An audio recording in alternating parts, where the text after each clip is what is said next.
Horror story in Hindi. भूतिया कुर्सी की कहानी। दोस्तों, जब हम छोटे थे तो हमें जब कोई हॉरर स्टोरी इन हिंदी सुनाता था तो 2 दिन तक हमें नींद नहीं आती थी। लेकिन आज के समय के बच्चे जादुई कहानियाँ, चुड़ैल की कहानियाँ, भूतों की कहानियाँ और हिंदी स्टोरीज ऑफ गोस्ट सुनना और देखना ही पसंद करते हैं। इसलिए आज हम आपके लिए लेकर आए हैं ऐसी ही भूतिया कुर्सी की कहानी जो आप सबको पसंद आएगी। पुराने समय की बात है, रामनगर नाम का एक गांव था। उस गांव के पास एक घना जंगल था, जिसमें राजू नाम का तांत्रिक रहता था। उस तांत्रिक को अपनी तंत्र विद्या पर बहुत ज्यादा घमंड था कि वह जिसे चाहे उसे अपने वश में कर सकता है और जिसे चाहे उसे मार सकता है। गांव वालों को ये बात पता चल गई कि राजू तांत्रिक अपनी तंत्र विद्या का इस्तेमाल करके गांव के युवकों को एक एक करके अपने वश में कर रहा है और कुछ समय बाद ही उन्हें मार देता है। एक दिन रात के समय में गांव के लोगों ने एक टोली बनाई और उस तांत्रिक को मारने के लिए उसके घर की ओर चल दिए।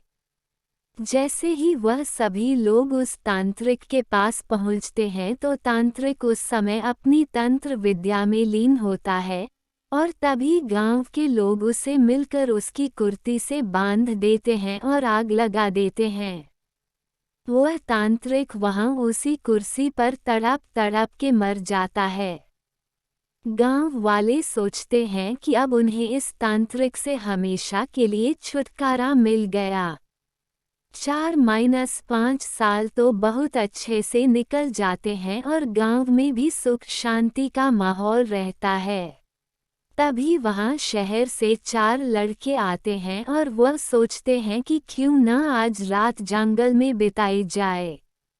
लड़के घूमते घूमते उस तांत्रिक के इलाके तक पहुंच जाते हैं। वहां वो लोग देखते हैं कि मकड़ी के जाले लगे हुए हैं, गीदड़ वहां भैंसे के मांस को खा रहे हैं। उनमें से एक लड़के का पैर उस कुर्सी से टकराता है और वह देखता है कि यह कुर्सी में कुछ अजीब है। बिना कुछ सोचे समझे वह लड़का उस कुर्सी पर बैठ जाता है और उस लड़के में उस तांत्रिक की आत्मा आ जाती है। आत्मा के आते ही लड़का जोर जोर से चिल्लाता है, अब होगा मेरा इंतकाम पूरा, अब मैं इस पूरे गांव को जलाकर नष्ट कर दूंगा। बाकी के 3 लड़के इस दृश्य को देखते हैं और वापस गांव की ओर भागते हैं और गांव के सरपंच को ये सारी बात बताते हैं। सरपंच गुस्से में आकर उन लड़कों की डंडे से पिटाई कर देता है और बोलता है कि तुम्हें किसने बोला उस जंगल में जाने को और उस कुर्सी पर जाकर बैठने को। लड़के माफी मांगते हैं और अपने दोस्त को बचाने की तरकीब पूछते हैं। सरपंच बताता है कि अगर वह लड़का उस कुर्सी पर से उठ जाए और उस कुर्सी में तुम लोग किसी तरह से आग लगा दो तो शायद तुम्हारा दोस्त उस तांत्रिक की आत्मा के चंगुल से बाहर आ जाए।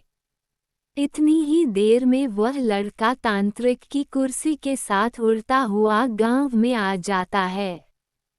तीनों लड़के तभी एक योजना बनाते हैं और उस व्यक्ति को ढूंढते हैं जिसने पहले तांत्रिक की कुर्सी में आग लगाई थी।